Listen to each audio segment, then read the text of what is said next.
नवनवीन कीर्तन सोहळ्याचा आनंद घ्या आणि सबस्क्राईब करा गावरान तडका। काही मी आता सहज परवा एका मुलाला विचारलं का रे गाईचे डोळे जन्माला आल्या कधी उघडतात? तो म्हणे लगेच।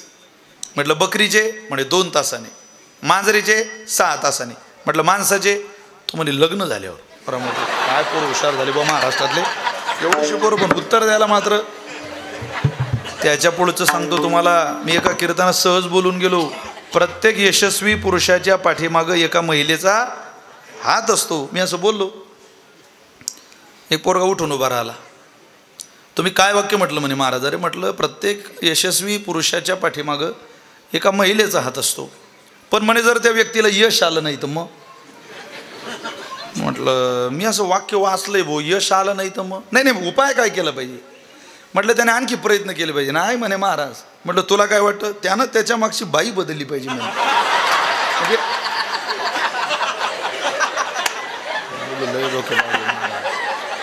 नाद नाही करू शकत तुम्ही पोरांचा। यशस्वी पुरुषाच्या पाठीमागे महिलेचा हात असतो।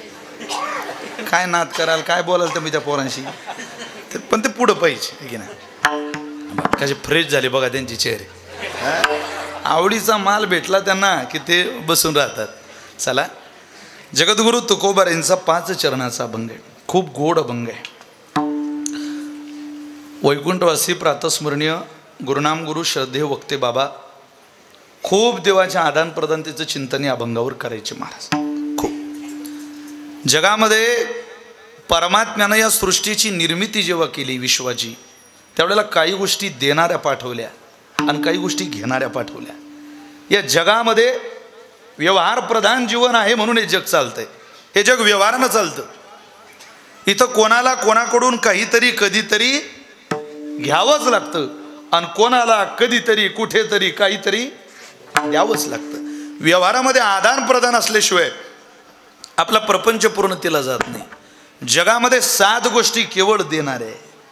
परमात्म्याने त्यांच्याकडे देण्याचंच काम केलं। कोण? रवी चंद्र घनो वृक्षो नदी गावश्य सज्जनः येते परोपकारार्थ भुवी देवी न निर्मिते।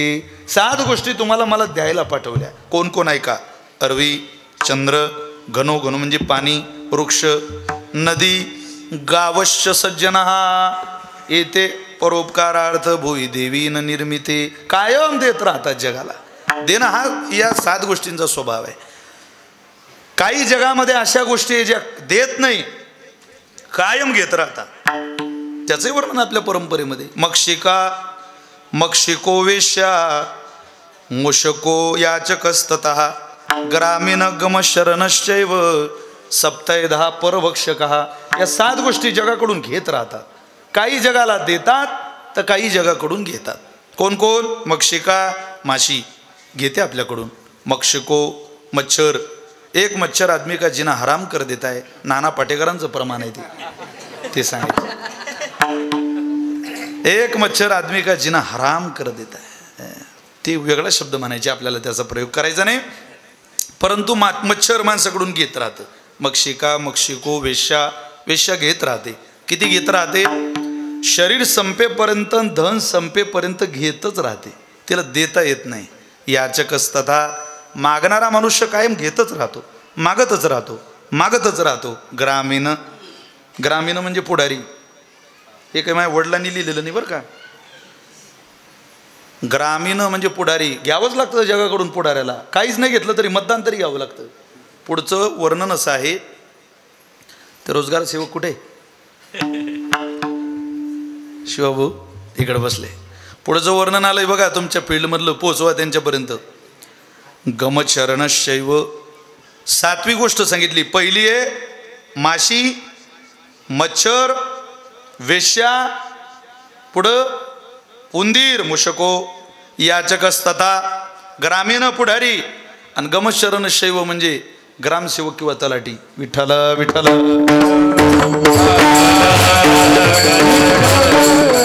सप्तैधा परभक्षकः, लोकांकडून घ्यावं लागतं त्यांना।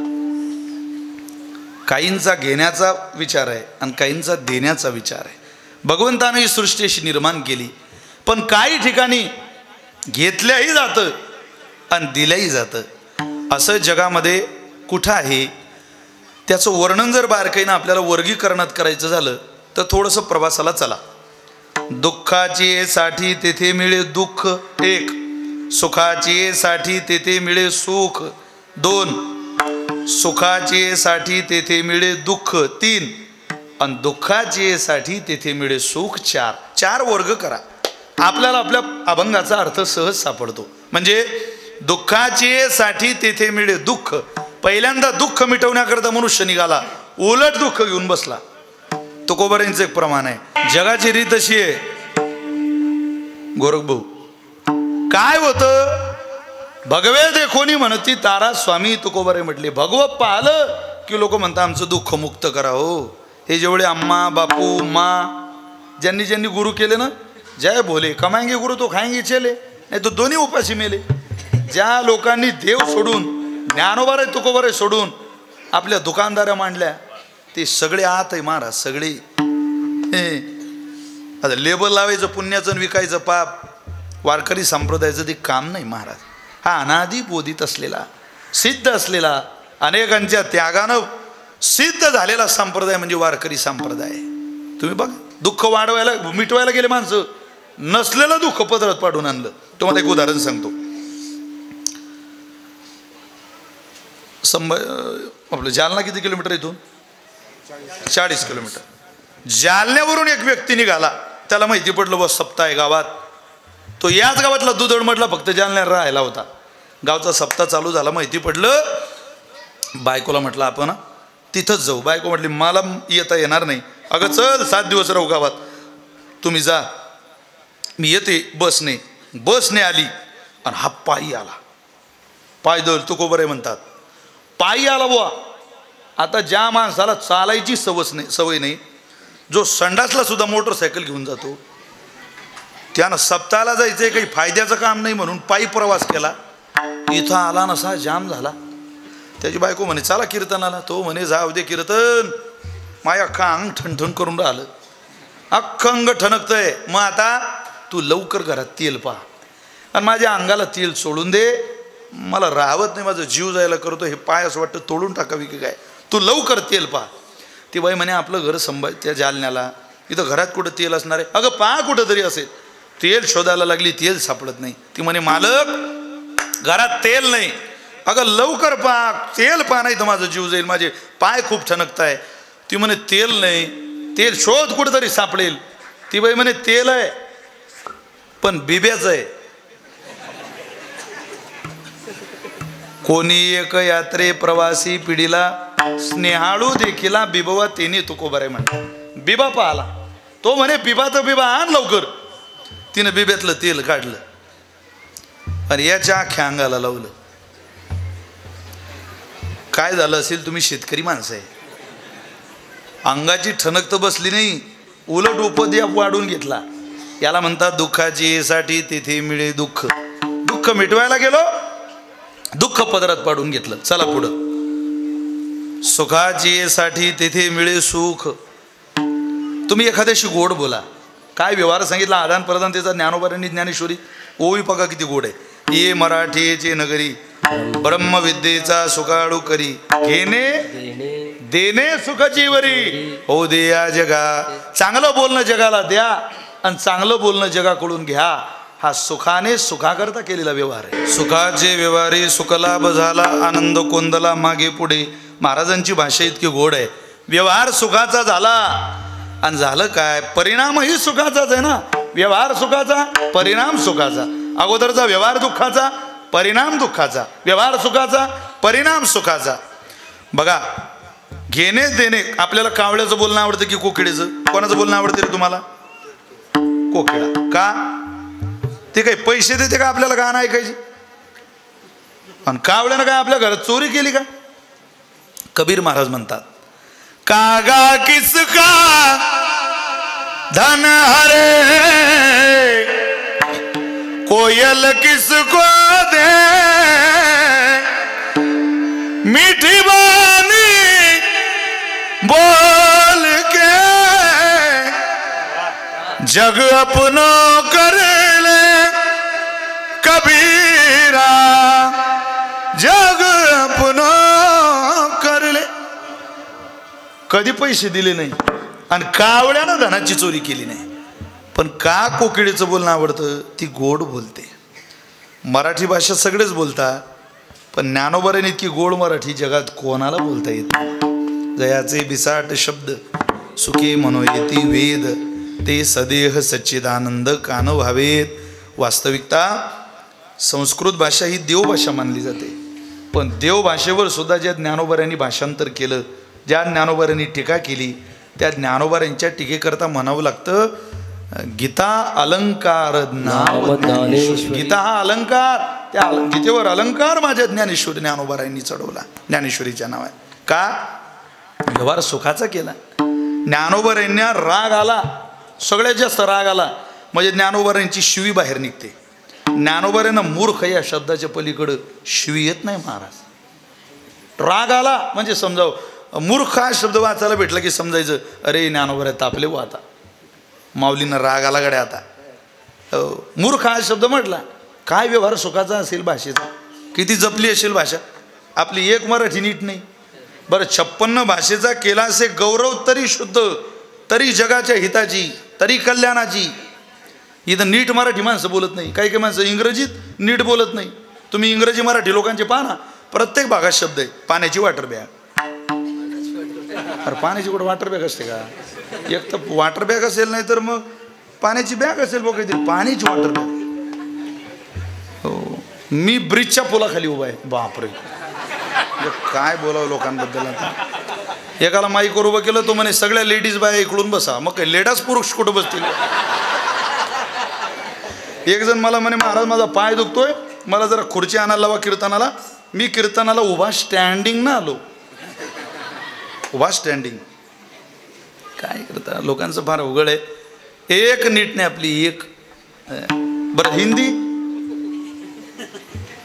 शेतात गेला दबकन पड्यान, टोंग्या बी फुट्यान, लाग्या बी खूप, पण काय लोक बोलतील.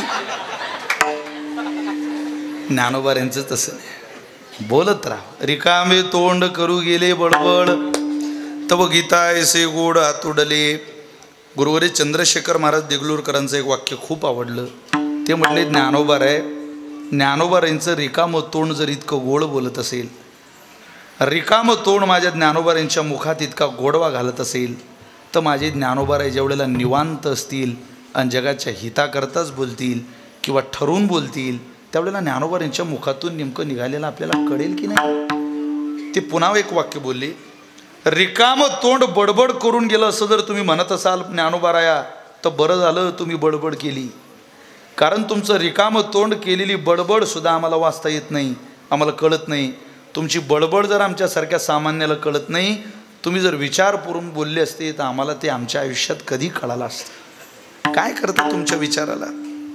तुमचा व्यवहार सुखाचा आहे माऊली, आणि तुमच्या व्यवहार दशेमध्ये त्या व्यवहारात आपली वाटचाल ज्ञानोबाऱ्यांच्या दिशेनं नेणाऱ्याचं जीवनसुद्धा, प्रसादसुद्धा सुखाचा आहे. याला म्हणतात सुखाची साठी तेथे मिळे सुख. तिसरा वर्ग आहे सुखाची साठी तेथे मिळे दुःख.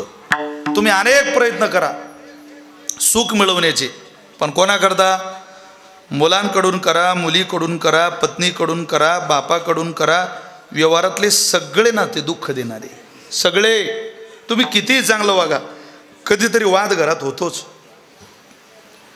तुम्ही एखादा कुटुंब प्रमुख होऊन बघा, कुटुंब सांभाळत असताना कधी आपला बाप तरी आपल्यावर नाराज होतो, कधी आपली बायको तरी आपल्यावर नाराज होते, कधी आपली मुलं तरी आपल्यावर नाराज होतात. पण जगन्य त्या परमात्म्याने या कुटुंब प्रमुखाचं काम या विश्वाचं केलं, त्याच्यावर नाराजी व्यक्त करणारा जगात अजून हिरा जन्माला आला नाही. कसा कुटुंब प्रमुख झाला असेल? अरे एवढंसं कुटुंब व्यवस्था सांभाळता येत नाही. विश्वाचं पालन पोषण करण्याची जबाबदारी ज्या जगन्यंत्यानं घेतली तो कसा असेल? देव जाणता आपुलिया सत्ता एकाएकी. त्याची सत्ता आणि आपली सत्ता, आपल्या सत्तेची त्याच्या सत्तेची बरोबरी होत नाही. आपण आपल्या सत्तेत जगायला लागलो की दुःखच वाट्याला येईल, सुख कोणाच्या वाट्याला येणार नाही. मग तुम्ही ते कोणत्याही नात्यात वेचा. अनेक नात्याची उदाहरणं आपण यूट्यूबला प्रकाशित केली, सर्व मान्यतेनं समाजापर्यंत ती पोहोचवली सुद्धा. व्यवहार दशाचं शे महाराज की नातेवाईकांमध्ये सुख मिळणं कठीण झालेलं आहे. का मिळत नाही हो? कारण तिथं सुख मिळायला प्रेम लागतं. इथं प्रेमाचा बाजार आहे, थोटांग आहे. किती बाजार आहे? 3.5 वर्षाच्या चिमुकलीवर या राज्यात एक व्यक्ती अत्याचार करतो. 3.5 वर्षाची पोरगी पाहिली, ती तुमची माझी याचा विचार नाही, कोणाचीही पाहिली तरी हृदयामध्ये कशी भावना उत्पन्न होते? प्रेमाची. प्रेम निर्माण होतं. हे बाळ आहे. आपण काय आपल्याच पोराची मुके घेत नाही. एखाद्याच्या घरी गेल्यावर गोंडच बाळक जर दिसलं तर त्याला सहज मांडीवर घेण्याची इच्छा होते. आपलं मातृत्व, आपलं पितृत्व जागं होतं. अंतकरणातले ते ममत्व जागं होतं, ती भावना जागी होते. पण 3.5 वर्षाच्या मुलीला पाहून सुद्धा ज्या नराधमाला वासना निर्माण होते, त्या जगात किती प्रेम शिल्लक आहे.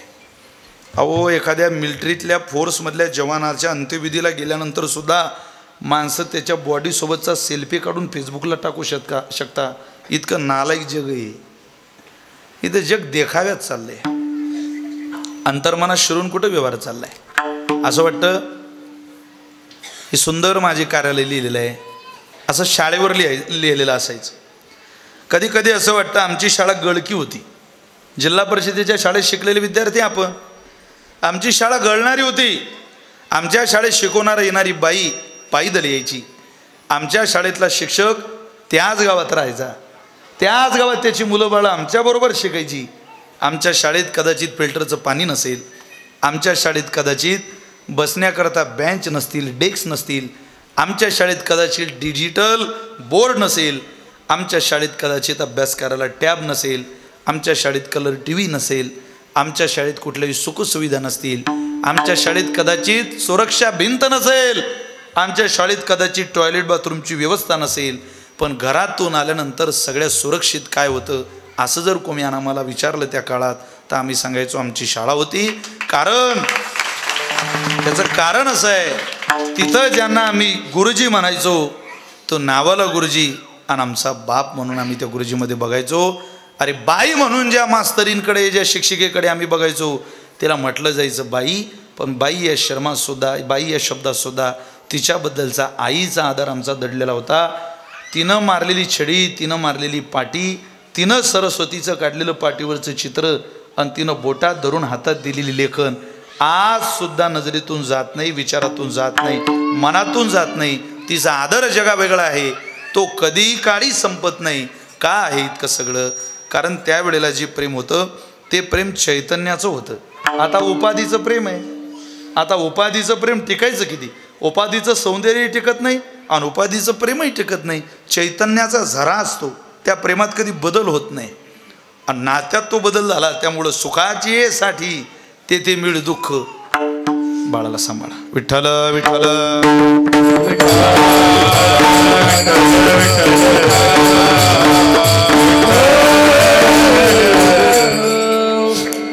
चौथा वर्ग आहे, ज्या चौथ्या वर्गाचा विचार तुकोबऱ्यांनी या अभंगात केलेला आहे. काय? माझ्याकडे लक्ष द्या, इकडे पहा. दुःखाची साठी तेथे मिळे सुख. महाराज दुःखाकरता दुःख, सुखाकरता सुख, सुखाकरता दुःख, तिन्ही वर्गीकरणातली प्रकरणं आपण पाहिली. पण असं ठिकाण कोणतं आहे का जिथे दैन्य घेऊन गेलं जाईल, दारिद्र्य घेऊन गेलं जाईल, पाप घेऊन गेलं जाईल, अनंत जन्माचं दुःख घेऊन गेलं जाईल. पण त्या दुःखाच्या, दैन्याच्या, अनाथपणाच्या मोबदल्यात आम्हाला सुख मिळालं पाहिजे. असं ठिकाण कोणतं आहे? असं ठिकाण जगाच्या पाठीवर एकच आहे. ते ठिकाण आहे कोणतं? ऐकू या अभंगाचं पहिलं. काचे साठी तेथे मिळे सुख. कोणतं घर आहे हो असं? कोणता दरबार आहे? दुःख घेऊन या आणि सुख घेऊन जा. कोण म्हणतं असं? पण तुकोबर आहे आवाज देऊन सांगता रे बाबानो, जा. दुःखाची साठी तेथे मिळे सुख. अख्खं जग दुःखानं होर पडलेलं आहे आणि या जगामध्ये कोणाला सुख नको आहे. सुखम सर्वस्मयी रोचते हिताय. माता पुत्रो जनन्ये प्राणनाथंच पत्ने भार्या गौतम पत्ते सत्यम च सते मध्यम मध्यपाय देवोपी भक्ताय सुखम सर्वस्मयी रोचते हिताय. सुख कोणाला आवडत नाही हो, प्रत्येकाला सुख आवडतं. मग त्या सुखाचा पत्ताच तुकोबरांनी सांगितला. दुःख घेऊन जा आणि सुख घेऊन या. अनेक माणसं रडत गेले आणि भगवंताच्या दरबारातून हसत आले. ही किमया, हे दान केवळ केवळ केवळ जगन्यंत्या परमात्म्याकडे आहे. दुसरी दारू पाहत बसू नका. तुम्ही नामदेवरायांचं चरित्र वाचा. अगाध अभूत चरित्र आहे नामदेवरायांचं. ज्या वेळेला नामदेवरायांकडे वाईट परिस्थिती आली, आज फोटो पाहिला की बरा दिसतो नामदेवरायांचा, पण गाथा वाचला की असं वाटतं फोटो खोटा आहे. सुंबाचा करदोडा, रट्ट्याची लंगोटी, नामा वाळवंटी, कथा करी किंवा कीर्तन करी. सुंब म्हणजे नारळाची दोरी. दुधळकर, ज्याच्या कमरेला नारळाच्या दोरीचा करदोडा आहे, ज्याच्या कमरेला रक्त्याची लंगोट आहे, त्याचं गायब बरं होतो प्रपंचात. प्रपंचातली अस्ताव्यस्त व्यवस्था होती, पण कीर्तन करायला लागले की जगाचा मालक देहभाव विसरून नाचत होता. एकदा प्रसंग असा घडला, नामदेवरायांच्या घरात 5 दिवस झाले अन्न शिजलं नाही महाराज. दररोज देवाला नैवेद्य असायचा तो गुळ भाताचा. 5 दिवस झाले. एक दिवस राजाबाई कपडे धुवायला आल्या चंद्रभागेला, आणि तिथं एक कमळजा नावाची स्त्री कपडे धुवायला आलेली होती. त्या राजाबाईची आणि कमळजीची भेट झाली. राजाबाई ही नामदेवरायांची पत्नी आणि कमळजा ही परिसा भागवताची पत्नी. दोघींची भेट झाली. पण भेट झाल्यानंतर या राजाबाईची काही इच्छा, ते कपडे काढायची आणि धुवायची इच्छा होईना. हिच्यासमोर कसे कपडे काढू. त्या राजाबाईंनी कपडे जरा लांब नेले धुवायला. ती कमळजा म्हणते, राजे तुला माझा काही राग आलाय का बाई? अगं मी तुझी मैत्रीण आहे, असं काय करते? माझ्याजवळ कपडे धु, एकमेकीचे कपडे धुवायला मदत होईल. गप्पा मारता मारता, गोष्टी करता करता कपडे धुवायला गेलेला वेळ सुद्धा कळणार नाही. असं काही माझ्या लांब जाते? माझं काही चुकलं का? माझा तुला काही राग आला का? ग मी स्त्री आहे, मला तुझं दुःख काही असेल तर मनातलं सांग. ती म्हणे, नाही, माझी तुला एकच विनंती आहे, तू माझ्याजवळ तुझं धुणं आणू नको, तुझे कपडे धुवू नको. अगं बाबा, झालं काय माझी आई? काय चुकलं माझं? तुझं काही चुकलं नाही, आमचं काय भागात चुकलंय त्याचा विचार मी करते. राजे मला तुझी बहीण समज ग, पण सांग तुझ्या मनात काय दडलंय बाई. तिनं त्या टोपल्यावरचं कपडे आणले होते, त्या टोपल्यावरचं पांघरून काढलं, झाकण काढलं. त्यात कपडे नव्हते, रक्त्याचं लंगोट आणलं होतं धुवायला. ती म्हणे, आता हे रक्त धुवायला आणलं, माझा नवरा हे रोज घालतोय आणि तुझ्यासमोर कसं धुवू सांग बरं. का गं म्हणे, तुझा नवरा तो पांडुरंगाचा उपासक आहे, पंढरीनाथाचं पूजन करतो, दररोज तुमच्या घरचा नैवेद्य देवाला जातो म्हणे. जातो हे सारं खरं आहे, पण आमची परिस्थिती फार बिकट आहे. मग ती म्हणे, तू एक काम कर, तू माझ्या कपड्यांकडे लक्ष ठेव. मी गेली नाली करून, ती कमळाच्या घरी गेली. तिच्या नवऱ्याकडं परीस होता, लक्ष्मीने दिलेला, रुक्मिणीने दिलेला. तो परीस आणला, कापडात गुंडाळलेला परीस आहे, घेऊन आली चंद्रभागेत. आणि राजाबाईला म्हणे, घे. तिनं घेतला. याला परीस म्हणता हे सुद्धा तिला माहिती नाही. ती म्हणे, काय? म्हणजे राजे, हा परीस आहे. काय करतो हा? लोहाचे कनक होय, परी हे सामर्थ्य परीसीच आहे. लोखंडाचं सोनं करण्याची ताकद या धातूत आहे. तिनं हातात घेतलेला परीस परत केला. माझ्या नवऱ्याला आवडणार नाही म्हणे ते. पोरांना आवरा बोजारा काय, विठ्ठल विठ्ठल ते बरं.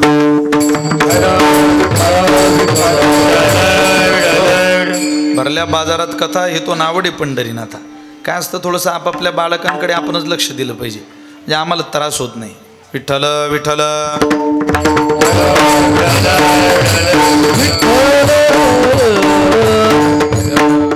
ए पोरियो, ए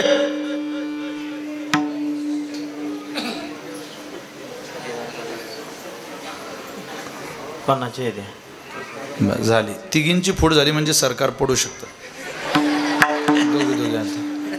विठ्ठल विठ्ठल.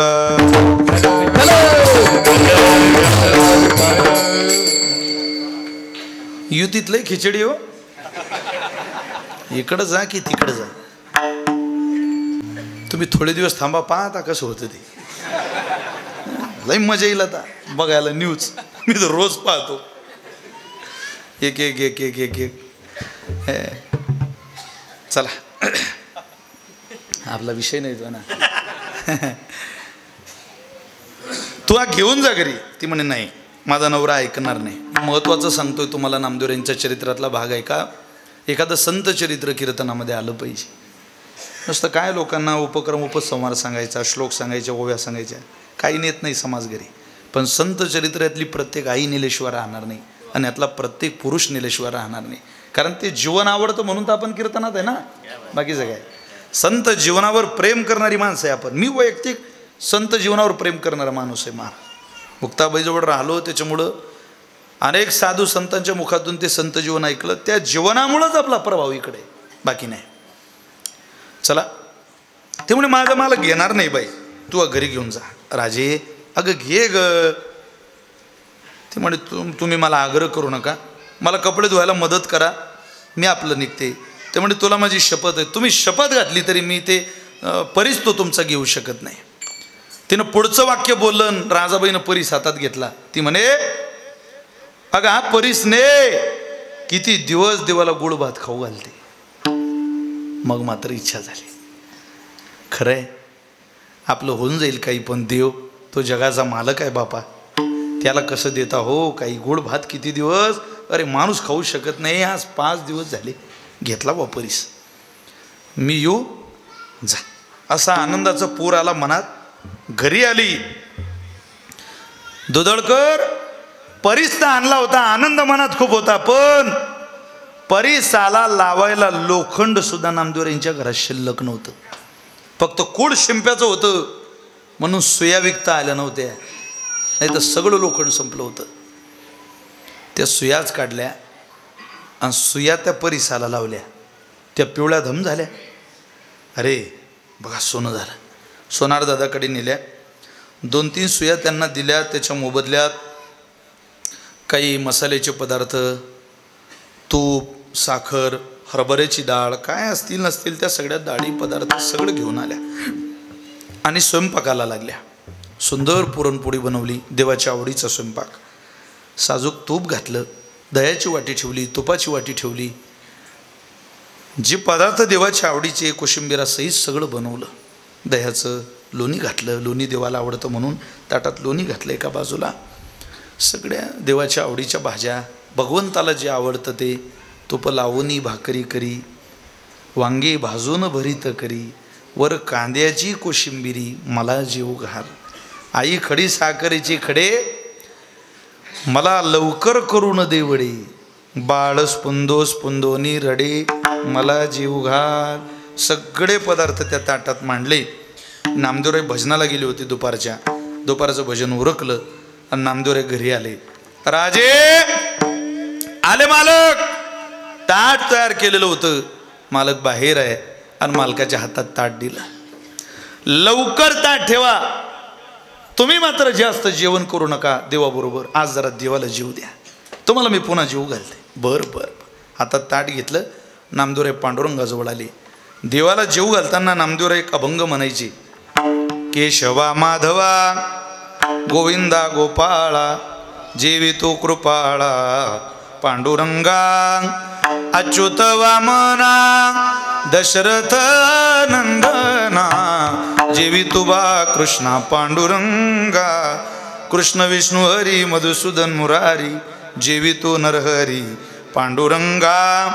ऐसी ग्लानी करिता विठ्ठल पावला, नैवेद्य जेविला नामयाचा. अभंग नामदेवरायांनी म्हणावा. शेवटचं चरण म्हटलं, नैवेद्य कसा दाखवावा लागतो, आपण बघायचं नाही पदार्थाकडं, देवाला पदार्थ दिसले पाहिजे असं झाकण बाजूला काढायचं. मी त्रयोदशीला पांडुरंगाला नैवेद्य घेऊन जातो दरवर्षी.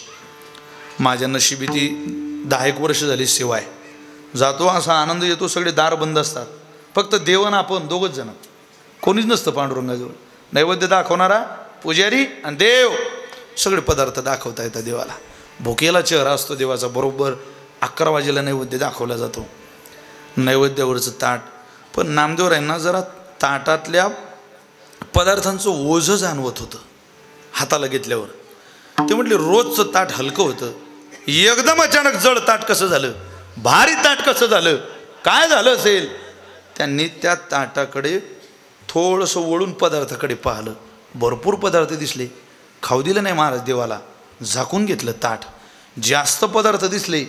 अरे कालपर्यंत ज्याच्या घरात गुळ भात बनतो त्याच्या घरी एकदम इतके पदार्थ कसे. ज्या अर्थी पदार्थ जास्त झाले त्या अर्थी लवकरीनं कुठून तरी हे पदार्थ मागून आणले असावे. कोणाच्याही घरचं देवाला खाऊ घालायचं नाही. सज्जना संगती करावा उपवास, दुर्जनाचा गोड घास खाऊ नये. हा नियम जर माणसा करता असेल तर हा तर जगाचा मालक आहे. कसं देता याला? ताट घरी घेऊन आले आणि बाहेरून आवाज दिला. अगोदर दिलेला आवाज राजे म्हणून प्रेमाचा होता, आता दिलेला आवाज राजे हा मालक बाहेर आहे. हे ताट कोणाच्या घरचं आहे? आपल्या घरचं आहे. ताटातलं अन्न कोणाच्या घरचं आहे? आपल्याच मालक. खोटं बोलू नको राजे, हे अन्न आपल्या घरचं नाही. अगं काल ज्या नामदेवरायच्या घरात भात बनतो तिथं पुरणपोळी कशी, तुपाची वाटी कशी, इतके पदार्थ कशी. दुसरा मालक असता राजे तर त्याला आनंद झाला असता. मी उपासक आहे पांडुरंगाचा, माझ्या देवाला दुसऱ्याच्या घरचं अन्न खाऊ घालते. सांग अन्न कुठून आणलं? ती म्हणे खरंच आपल्या घरचं आहे, तुला माझी शपथ आहे राजे, हे अन्न कुठलं आहे सांग. ती म्हणे मालक अन्न मीच बनवलं, मीच शिजवलं, आपल्याच घरचं आहे, फक्त परिसाच्या त्या सुयांमधून विकून आलेले हे पैसे आणि त्या पैशातून मिळवलेलं हे अन्न आहे. बरं बरं बरं बरं, म्हणजे परीस दिला तुला? हो. कोणी दिला? माझ्या मैत्रिणीने. आण बरं, पाव दे बरं. ताट हातात दिलं आणि परीस आणायला पाठवलं. परीस आणलं तिने, तिला वाटलं पाहतील आणि परत देतील. तो परीशाने हातात घेतला आणि ताट बायकोकडे धरभर म्हणत जरा धर.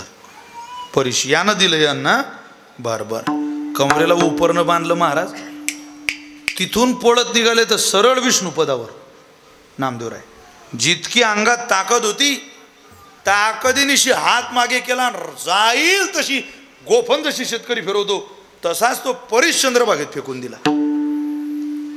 परीश चंद्रबागेत फेकता बरोबर तर चर्चा झाली पंढरपुरात.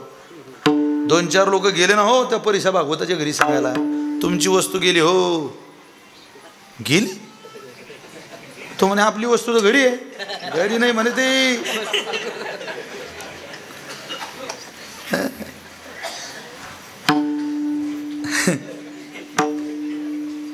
बरेच जण आपली वस्तू घरी आहे म्हणून सुरक्षित आहे, बाहेर गेले वस्तू गेली.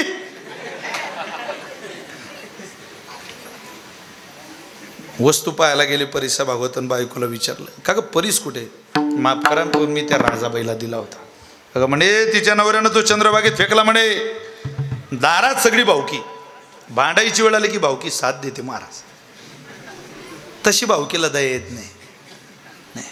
भावकीतले 4 माणसं 2च वेळा नीट चालतात. एक तर कोणाबरोबर वाद घालायचा असला तेव्हा, नाही तर भावकीतला 4 जणांच्या खांद्यावर 5वा असला तेव्हा, नाही तर भावकी नीट चालत नाही. त्यांना बोलणं सुद्धा कळत नाही भावकीला. गेले नामदेव यांच्या घरातून भांडायला लागले. नामदेवराय तुम्हाला मी साधू समजत होतो, अरे परीस द्यायचा नसेल तर देऊ नका, पण खोटं बोलता, अशी चर्चा करता, असं पेरता आहे पंढरपुरात की आम्ही चंद्रभागेत फेकला. अरे तुमच्या जिभेला काही हाड? तुम्ही देवाला नैवेद्य खाऊ घालताना, रोज भजन करताना तुम्ही शिंप्याचा पोरी का खेडिया नामा त्याने सतत फळ जागवेला असं वर्णन नाही तुमचं. खोटं बोलता. छे छे छे. नामदेव महाराज तुमच्यासारख्या साधू माणसाला हे शोभत नाही बुवा. बोलायला लागले. नामदेवराय ऐकत होते. नामदेवरायांना भांडणच करता येत नाही, पण भांडणात PhD केलेली बाई त्या घरात राहत होती. कोण? जनाबाई. जनाबाई म्हणत तुम्ही फक्त मागं व्हा, याची जर जिरवली नाही तर तुम्ही आपलं नाव बदलून ठेवा. जने अगं त्याचा परीस फेकला आपण आणि तू काय जिरवते? त्याची जे काय जिरायची होती ती सगळी जिरली आणि तू काय आता भांडण? म्हटलं माझा परीस तुम्ही मला द्या, आणि जर परीस देत नसाल तर उद्यापासून तुम्हाला पांडुरंगाच्या मंदिरात जाऊ दिलं तर आपलं नाव बदलून ठेवा. गावाला एक केलं. थोडी महत्त्वाच्या गावातल्या लोकांची सत्ताधाऱ्यांची सांगड बांधून घेतली. त्या काळात हे सगळं होतं.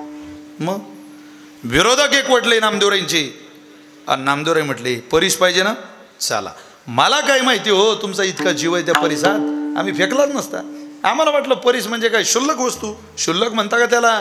तुम्हाला माहिती आहे का मी किती? बोलू नका, परीस देतो चला. अख्खं पंढरपूर गंमत पाहायला. लोक म्हणत असा परीस कुठे निघत असते का रे?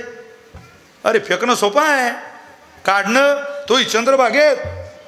गेले चंद्रभागेवर, बगलबंदी काढली आणि नामदेवरायांनी चंद्रभागेत उडी घेतली महाराज. इकडे राजाबाईला माहिती पडलं की नामदेवरांनी उडी घेतली.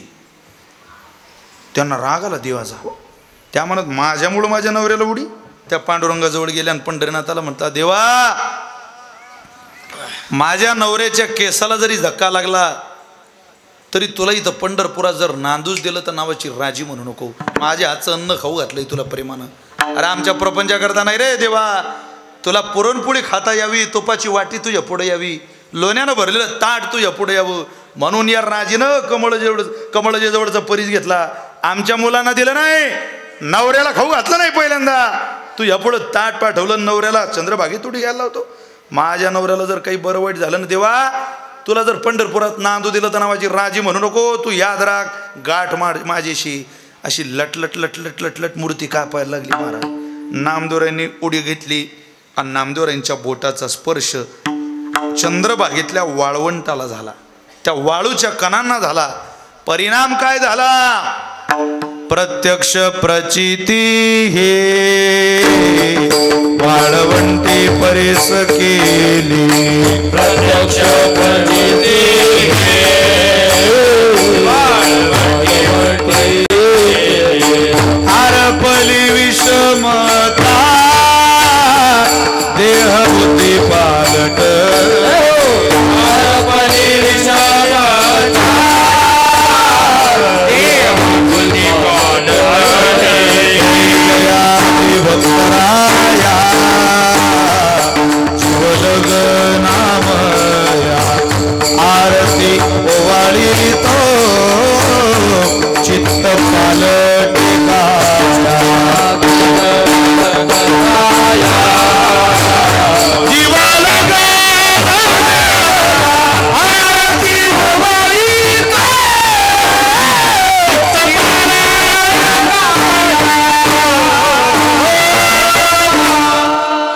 प्रत्यक्ष प्रचिती गे वाळवंटी परीस केली. हरपली विषमता देवबुद्धी पालटली.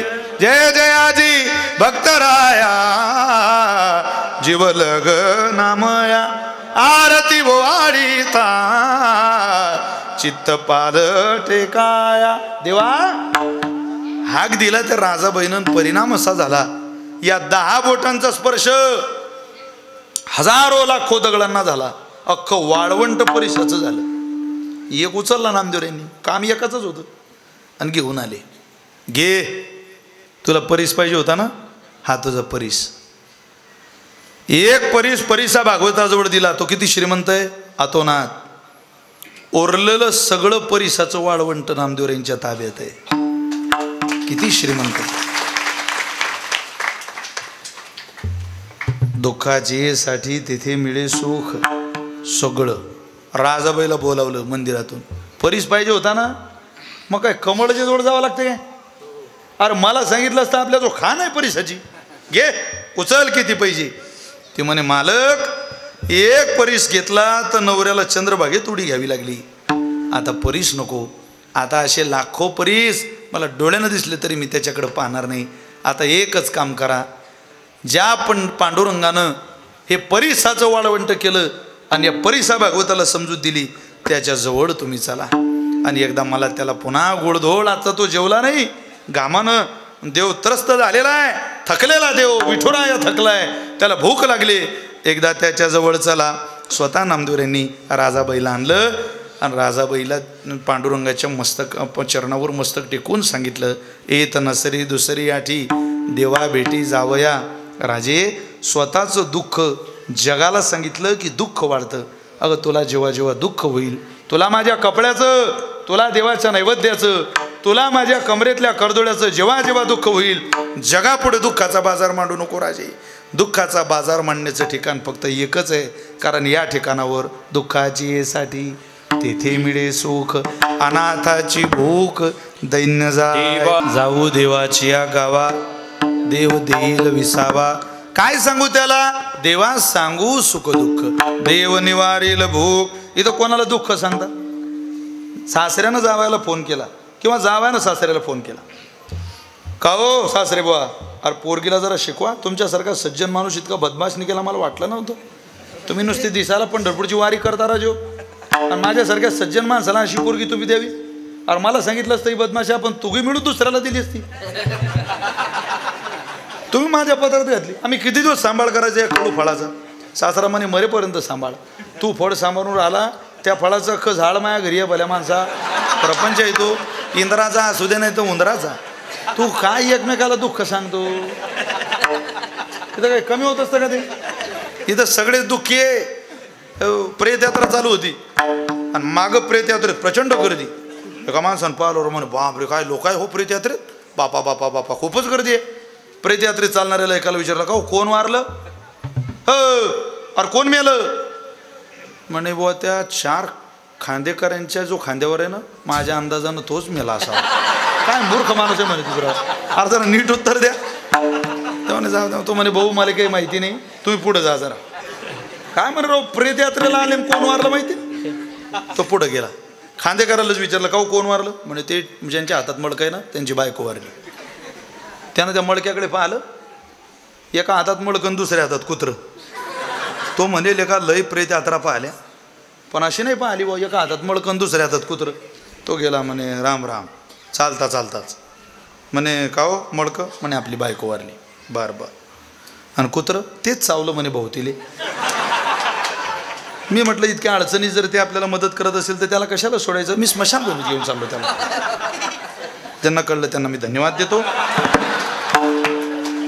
तो विचारायला आलेला तो म्हणे बापा बापा कुत्रं तर कामाची गोष्ट आहे होय.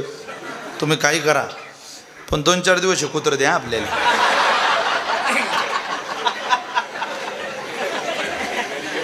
तो म्हणे येडे गाव तुम्ही. हे मागचे काही प्रेत यात्रेला आलेले नाही. यातले निम्मे कुत्र्यालाच येला. फक्त रांगेत उभे ते. तुम्ही रांगेत उभे राहा. अरे दुःखाची साठी तेथे मिळे दुःख. दुःखाची साठी तेथे मिळे सुख. एकच ठिकाण आहे. अनाथाची भूक धन्य जाय. अनाथाचा नाथ जनार्दन. प्रमाण दुसरे माझ्याकडे बघा. ऐसी कृपाळू अनाथांची वेशी. ऐसी कृपाळू अनाथांची वेशी.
किलो नाही हो. सुखाची पायली नाही.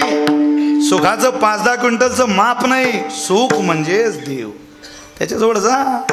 सुखा लागी करीशी तळमळ तरी तू पंढरीशी जा एक वेळ. मग तू अवघाची सुखरूप होशी. जन्मोजन्मीचे दुःख विसरशी. बरं महाराज आम्ही जायला सुद्धा तयार आहे पण आता 10 वाजायला लागली. लवकर त्याचा पत्ता सांगा ना, तो राहतो कुठं? उदाराचा राणा पंढरीचा आहे.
उदाराचा राणा पंढरीचा. साही उभारोनी बाही पालवितो. एकच देव असा आहे जो आपल्याला बोलावतो. बाकीच्या देवांकडं तर आवाहन करावं लागतं, तुम्ही या तुम्ही या तुम्ही या. पण हा उदाराचा राणा आहे. कोणाकडेही गेल्यापेक्षा उदाराच्या राण्याकडे जा ना. राजाकडे गेलेला माणसाला इतर ठिकाणी काही इच्छा होत नाही मागायची. आपण याच्या पुढे पदर पसर त्याच्या पुढे पसर. अरे तू का म्हण भार घातली यावरी होईल कैवारी नारायण. तू उदाराच्या राण्याकडे जा. तो राणा आहे, तू त्याच्याकडे जा. उदार कोणाला म्हणतो? तुम्ही बोर झाले का? मी घरी जाऊ का? काय नाही, 5-7 मिनिटात आपल्याला आवरायचंय. मला यायला 5-10 मिनिटं उशीर झाला म्हणून जायला आपण 5-10 मिनिटं उशीर करू, बाकी काही नाही. आता कीर्तन एकदम वेळीच महाराजांनी, उलट 7:55 रामकृष्ण हरी झालं. आम्ही बघत होतो. मला थोडंसं यायलाच उशीर झाला. झालं असं, आज भगवान बाबांचा जन्मोत्सव होता. सावरगाव घाटला बाबांचं जन्मभूमी आणि तिथली सेवा माझ्याकडे होती. 1:45 वाजेला कीर्तन संपलं आणि उशिरा सुरू झाला. प्रचंड पाऊस आणि त्या पावसामध्ये 20-25 हजार समाज, वॉटरप्रूफ मंडप. पण पाऊस मंडप कोणताही असो, पाऊस आला की थोडासा त्रास होतोच. आणि इतक्या लोकांचं जेवण, या सगळ्या गोष्टी, त्यात थोडासा वेळ झाला म्हणून तुमची क्षमा मागतो. पण तुम्ही दाटून, मला कीर्तनाला आनंद वाटला. इथं महिलांना पहा बरं, वराडणी कशा बसल्या दाटून दाटून. इतक्या गर्दीत माणसाला कुठं बसावं वाटतं का हो? पण हे ज्ञानोबा तुकोबारांच्या विचाराचीच ताकद आहे की माणसाने एकदा मांडी घातली का 2 तास त्याचं कुठं सुद्धा लक्ष जात नाही. केवळ त्याचं ध्यान एकाग्र होऊन मनुष्य कीर्तन ऐकतो. एकाग्र होऊन. ही ताकद आहे संप्रदायाची. तसा माणूस बसू शकत नाही. असंच गरीब निवांत 2 तास ध्यान करत बसून राहा बरं. कोणाचं ऐकत नाही ऐकू शकत आपण. गरीब बसूच शकत नाही. मोठं अवघड येते. चला, तुकोबारे म्हटले उदाराचा राणा. उदार कोणाला म्हणता? ज्याला देत असताना सर्वस्वचं दान, अर्थात माझ्याकडं काही शिल्लक राहील का, हे देताना माझ्याकडं काही उरल का, असा विचार ज्याच्या मनात येत नाही, तोही स्वप्नात येत नाही, त्याला उदार म्हणतात. कोणालाही उदार नाही. कोणालाही उदार म्हणते. कर्णाची उदारतेच्या बाबतीत ख्याती. कर्णाची उदारता पाहिली की असं वाटतं हा जर इतका उदार आहे तर जगाचा मालक किती. त्या कर्णाची दुर्योधनाची फार चांगली मैत्री. एकदा कर्ण दुर्योधनाकडे गेला आणि दुर्योधन जरा टेन्शनमध्ये बसलेला होता. दोघांची फार खास मैत्री. किती मैत्री? प्रमाणात सांगायचं झालं तर बनेचा आहे दुश्मन, जमाना हमारा, सलामत रहे दोस्ताना हमारा. इतकी मैत्री. सगळ्यांच्या जुनं गाणं पाठ आहे. खूप भाव त्याचा चांगला आहे. मैत्री असावी माणसाची घट्ट. खूप चांगली मैत्री. दोघांची मैत्री हा वाईट आहे हे माहिती होतं बरं का त्याला, पण तरी त्यानं मैत्री तोडली नाही. जाऊ दे, आपल्याला त्याच्या कर्माने तो गेला, आपण त्याला सहकार्य करण्याची वृत्ती ठेवायची. त्याला जरा टेन्शन होतं. तो म्हणे, कार भाऊ झालं काय? अरे म्हणे, एकदम आचारसंहिता जवळ आली ना, आता नगराची आढावा बैठक आहे. त्या नगराची आढावा बैठक आल्यामुळं राज्याच्या बैठकीला मी हजर असलं पाहिजे. मग भानुमती तिकडं रक्षाबंधनला गेली, तिला आणायला मी जाणार होतो ना, आज नेमकी बैठक लागली. मग कर्ण म्हटलं, एक काम कर, तू राज्याची बैठक कर, मी वहिनीला आणायला जातो, मी तुला मदत करतो. हां मग बरं होईल गड्या, तू तिला आणायला जा, मी बैठक आवरून घेतो. बरं बरं बरं. स्वतः कर्ण भानुमतीला आणायला गेला. नवरा आला नाही, मित्र आला म्हणून तिला राग आला. पण ती म्हणे आता नाही म्हणू शकत नाही. ती यांच्याबरोबर आली, कर्णाबरोबर रथात बसून आली. तिकडून येत असताना एका ब्राह्मण बोला कोणीतरी सांगितलं होतं की कर्णाकडे जा, तुम्ही कोणाकडे मागत बसू नका, एकच दान शोधात आहे, उदार आहे तो कर्ण, त्याचं दार शोधा. एकदा त्याची तुमची भेट झाली की जगात तुम्हाला आयुष्यभर कोणाकडे मागावं लागणार नाही. इतका देतो तो, इतकं देतो हो. अरे म्हणे बापरे, का म्हणे देताना काही कंजूशी नाही हो म्हणे, तुम्ही जा त्याच्याकडं. भाव करणं हा कर्णाचा विषयच नाही की 100 रुपये मागितलं आणि 50 घ्या. भाव करणं हा जीवाचा विषय. त्यातही महिलांचा वर्ग आहे भाव करणं म्हणजे. नशीब अजून तारखा घ्यायला बायांचे फोन येत नाही, नाही तर गाड्याच विकणं होते. भाव करायला महिला, अरे बापरे. काही लोकांचा भाव करायचा पटली नाद नाही महाराज. पुरुष मंडळी खूप भाव करतात. काही एक माणूस म्हणे का हो केवढ्याची छत्री, म्हणे 100 रुपये. काय राज एवढी महाग असते का छत्री, तुम्ही केवढ्याला घेता, म्हणे 50 द्या.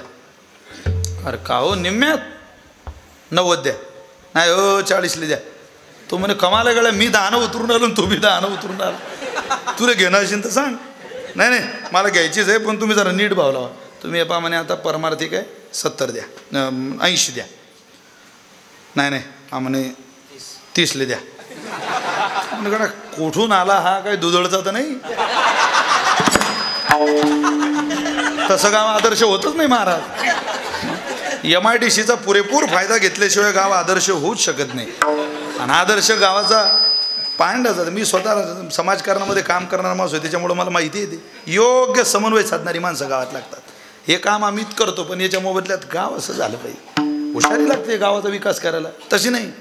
मग आता कशी परिस्थिती आहे, आदर्श गावाचा पुरस्कार भेटण्यावर आला, समजा हगंदारी मुक्त झालं गाव, आणि पुरस्कार भेटायला आला की ज्या गावाला पुरस्कार भेटणार आहे त्यांच्या विरोधकांना सहन होत नाही. तेच डबे उचलतात 3-4 जण आणि फोटो काढून पा हो कशाचं गाव हो हगंदारी मुक्त. इतकं बिलिंदर लोक आहेत गावागावात, म्हणजे येईल पुरस्कार परत केलं काही काही नाही. मोठं कठीण आहे. त्यामुळं इथपर्यंत येणं काही सोपं नाही. ते बाई म्हणे भाऊ, तो माणूस म्हटला रो बरोबर लावा, म्हणे 70 द्या, म्हणे 20 द्या. आता जाऊ जा, देऊन टाका. झाला ना पावसाळा, आता श्रावण महिना झाला, तेवढं पाणी येते काय. तो म्हणे तुम्ही वारकरी दिसता, तुमच्या गळ्यात माळ आहे, 60 रुपयाला द्या आता, आणि छत्री घेऊन जा. हा म्हणे 10 द्या ना, 10 फुकटच देणं म्हणेल का, मग 2 द्या ना म्हणे 2.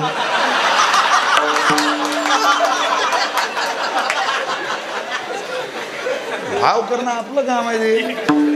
तो करणं म्हणजे उदार, राणा राजा. नेमका त्या ब्राह्मणवाला शोध होता कर्णाचा.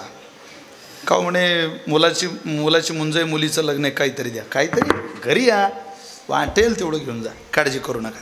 तो म्हणे खूप ब्राह्मण पाहिले असतील तू कर्णा, पण मी तसा ब्राह्मण नाही. एकदा त्याच्या दारातून गेलो, त्याला पुन्हा भेटायचं नाही असं माझं ठरलेलं आहे. तुला जे द्यायचं ते इथं दे. माझ्या पोरीचं लग्न होईल, पोराची मुंज होईल, तुला द्यायचं ते दे. तुझी ख्याती ऐकली होती म्हणून तुझ्याजवळ आलो, तू रथाखालताना दिसला. तो म्हणे महाराज इथं माझ्याजवळ काहीच नाही. मग निघालो. थांबा, कर्णाला वाटलं आपल्याजवळ काही नाही, पण हिच्याजवळ आहे. कोणाजवळ? भानुमतीजवळ. तो म्हणे वहिनी द्या ते सोनं. ते तिच्या बापाच्या घरचं होतं. बाई जीव देईन पण बापाच्या घरचं सोनं देत नाही. ते म्हणते ती माझ्या वडिलांच्या घरचे, मी तुम्हाला दुसरं करून देईन, द्या वहिनी द्या. कमाल झाली म्हणे बुवा. आता तिनं नाकातलं कानातलं सगळं गडसरी गोपोत मणिबंध कटीबंध सगळं सोनं दिलं बुवा त्या ब्राह्मण बुवाला. ते ब्राह्मण तर तृप्त झाले, पण भानुमती संतापली. राज खाऊ चालले, एवढा पिंगळा ऐकून जा ना. आता या इकडे आडी बसा. काय राव,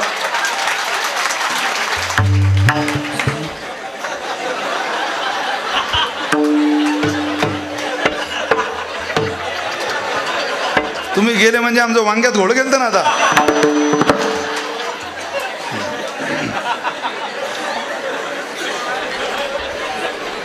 अर्जंट कॉल आहे का?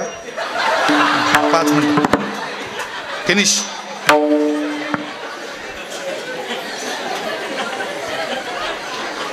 भानुमती आली राजवाड्यात एक महाल काढला असतो, तो फक्त राणीने रुसून बसायचा. ही गेली बसली त्या महालात. इकडं दुर्योधनाला माहीत पडलं काय झालं काय झालं काय झालं, का नाराज झाली भानुमती. दुर्योधन आला आणि विचारलं, का ग बाई काय झालं तुला, काय नाराज झाली तू.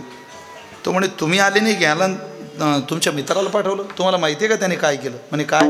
अहो माझ्या अंगावरचे सगळे दागिने एका ब्राह्मणाला देऊन टाकले. एक ब्राह्मण परत गेला असतं तर काय बिघडलं असतं, काय गरज होती का ते दागिने द्यायची. हेच उदाहरण तुम्ही तुमच्या नजरेसमोर घ्या. माझं कीर्तन संपलेलं आहे, मी 3 चरणाचा भाव राहिलेला सरळ सांगणार आहे, ऐका. उत्तर ऐकण्यासारखं आहे दुर्योधनाचं. हे उदाहरण जर आज आपल्या बायकोनं आपल्याला सांगितलं असतं की तुमच्या मित्रानं माझ्या अंगावरचे माझ्या वडिलाच्या घरचे दागिने एका ब्राह्मण बोला देऊन टाकलं, आज काय परिस्थिती निर्माण झाली असती तुमचं तुम्ही पहा. पण उत्तर दुर्योधनाचं महत्वाचं आहे. दुर्योधन म्हटला, भानुमती अगं शुकर मान त्या कर्णाची की त्यानं ते अंगावरचे फक्त दागिनेच दिले. त्या ब्राह्मण बुवा जर सांगितलं असतं की आमच्या पोराला पोरगीच भेटत नाही बुवा, एखादी बायको पहा हो त्याले, तो म्या ठेवला बायकोशिवाय तो जगू शकत नाही. आता त्यानं म्हटलं असतं म्हणे तुम्ही हिला घेऊन जा, मी त्याला दुसरी बघेन, तुम्ही हिला नाही, तुमच्या पोराचं घ्या बुवा करू नको.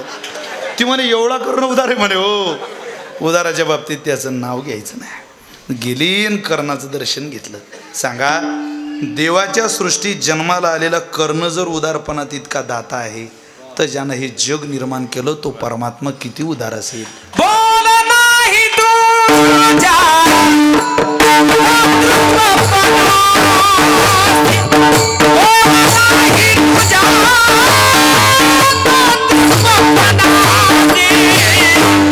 आम्ही अविश्वास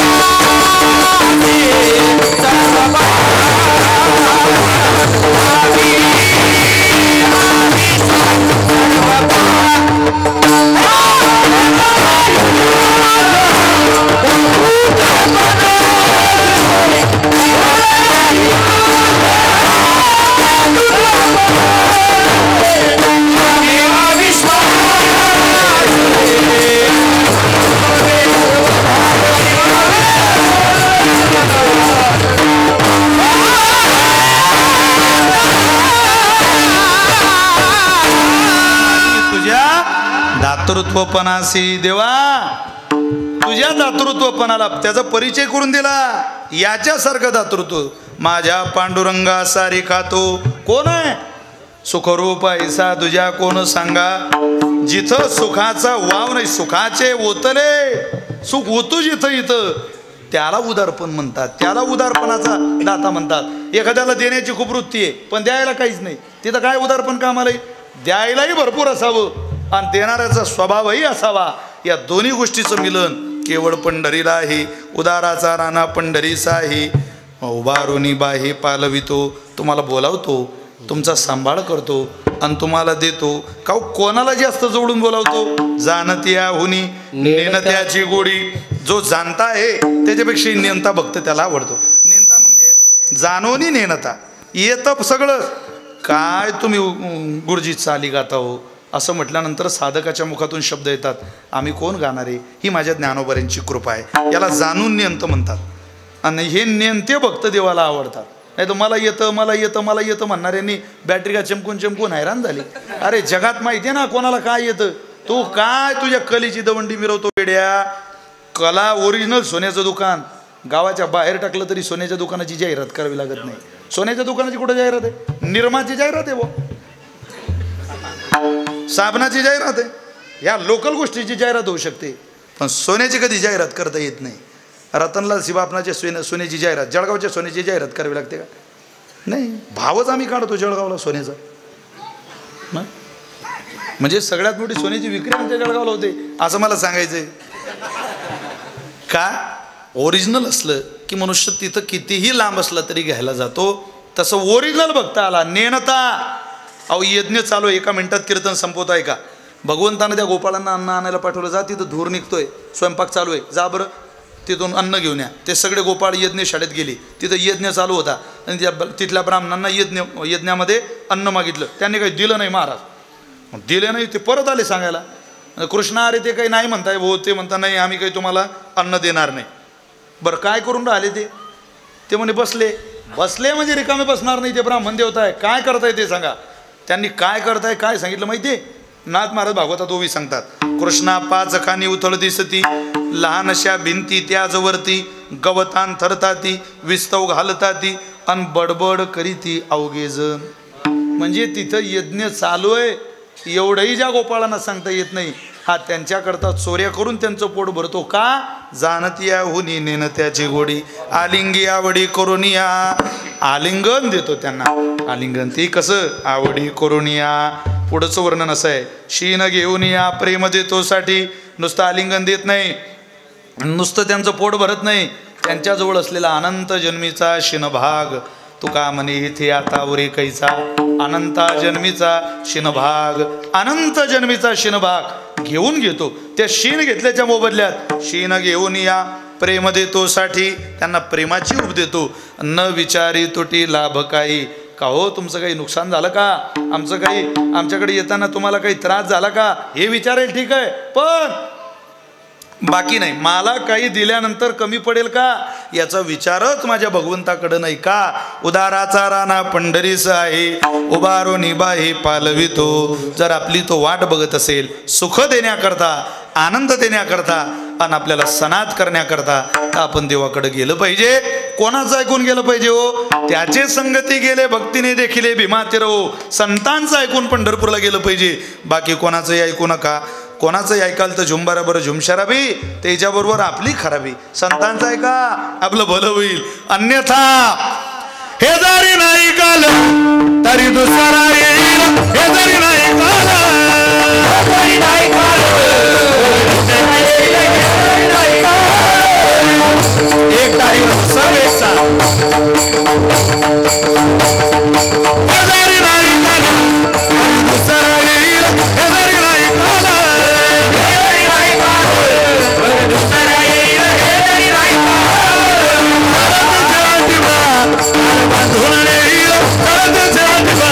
I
सगळे म्हणा माझा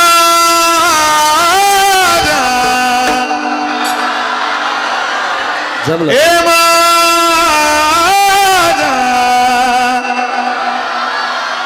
मल्हारी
हे रोज आहे का सकाळी संध्याकाळी फ्रेश व्हाल तुम्ही संतांची वचन आहे ते काय माझ्या बापाने लिहिलंय का संतांचं आपण म्हणत राहिले मी तो हमाल भारवा आपण हमाली करायची संतांच्या वचनाची मी रोज दोनदा म्हणतो ते दिवसातून क्या बात रोज पण त्याचा कधी कंटाळा नाही समाजालाही आला नाही असं वाटतं कधी कधी ते न म्हणताही आपलं कीर्तन होऊ शकतं आपण अवलंबून कशावर काही ठेवलेलं नाही पण लोकांच्या आवडीचं मी करू काय सर्वसामान्य कुटुंबातलं पोरग हा पिंगळा म्हणता म्हणता 7 समुद्राच्या पलीकडे जाऊन आलं ही संतांची ताकद आहे आपण प्रचंड संतांवर प्रेम करा अरे आपण कष्टकरी मायबापाची पोर आहे ना कष्ट करून मोठे झालेलो आहे आपण आपल्या मनगटावर स्वराज्य निर्माण केलं संतांवर विश्वास ठेवा आपल्या आईनं ठेवला घरात पाळणं झोपवावं बाळ आणि शेतात जावं काय कष्ट केले आपली माय दिसली पाहिजे आपल्याला आपल्या ज्या क्षेत्रात आपण वावरतोय ना तिथं नाही ध्येय मिळालंच पाहिजे एम्स ऑन ऑब्जेक्टिव्ह मिळालंच पाहिजे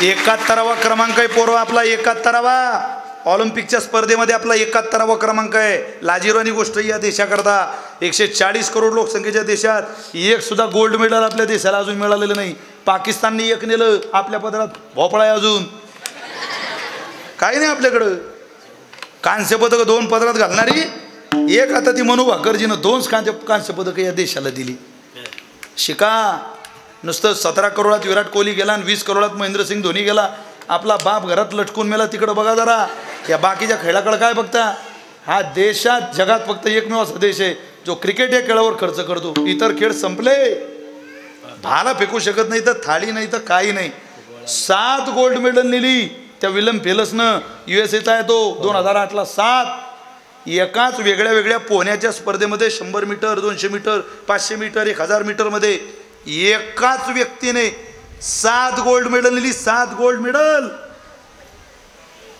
म्हणजे काय पुरणपोळी आहे का ती गोल्ड मेडल करता काय प्रयत्नाची पराकाष्ठा करावी लागते खेळाडूला विचारा मोबाईल काय बसलात पोरं हो जरा चला जगाच्या पुढं चला स्पर्धा टिकवा आपण कष्ट करायची पोरं आहे क्रांती करा तुमचं नाव घुमलं पाहिजे राज्यात देशात कोणाचं पोरगं म्हणून माणसं शोधत सगळे चॅनल तुमच्या दारात आली पाहिजे करा ना असं काहीतरी तुमच्या जिद्द जर असेल चिकाटी जर असेल करू शकता विशाल महाराज खोलेचं कीर्तन हे कालही खरं आहे आजही खरं आहे उद्याही खरं आहे का हे तुमच्या माझ्या घरातलं कीर्तन आहे तुमच्या माझ्या उंबरठ्यातल्या आतलं कीर्तन आहे मला इडान पिंगलान सुषुम्ना ते सांगता येईल पण मी सांगत नाही मला नाही आवडत मी संत चरित्रावर आणि माझ्या सोपेवर मामा सांगितलेले संती या भुक्तीवर प्रेम करणारा माणूस आहे महाराज सोप्यातलं कठीण करतात त्यांना विद्वान म्हणतात पंडित म्हणतात कठीणातलं सोपं करतात त्यांना संत म्हणतात कठीणातलं ज्यांनी सोपं केलं ते संत आपल्याही घरातून निघाली ते म्हटलंय ना कुणीतरी छान म्हटलंय बाबा सोड द्या वाजवा तुम्ही पांढरी 2 बहुत बढिया बजा रहे हो आप 1 नंबर वाह बाळताना बाळताना बाळताना ठेवून आलं घरी पेरणी तेवारी हो ताशी ती फोन झालं ते घरी पाळणार ते ताशी ती फोन झालं ते घरी पाळणार ते फोन झालं ते घरी पाळणार ते चरण बघा किती सुंदर आहे बाजीला सकाळी पहिलाच पाना अर पाळण्यात गेला सोपी माझा ताना लागे मायेचा दिवाळा ओ जाती झाला पण मन मारते ताजी ती पण चालते ताजी ती पण चालते घरी पाळणार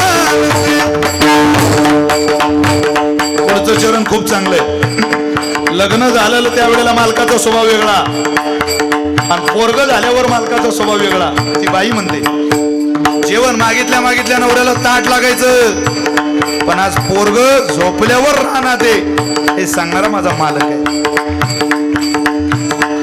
धनी रोज येती पहाटेच्या पारी अरे घेऊन शिदोरी मी जाते भर दुपारी धनी रोज येती पहाटेच्या पारी घेऊन शिदोरी मी जाते भर दुपारी धन्या संगतीची धन्या संगतीची धन्या संगतीची कडीनी साखर जोंधळ्याची ती भाकर मिठा सवे चाखते त्याची ती फोन चालते त्याची ती फोन चालते घरी पाळणार त्याची ती फोन चालते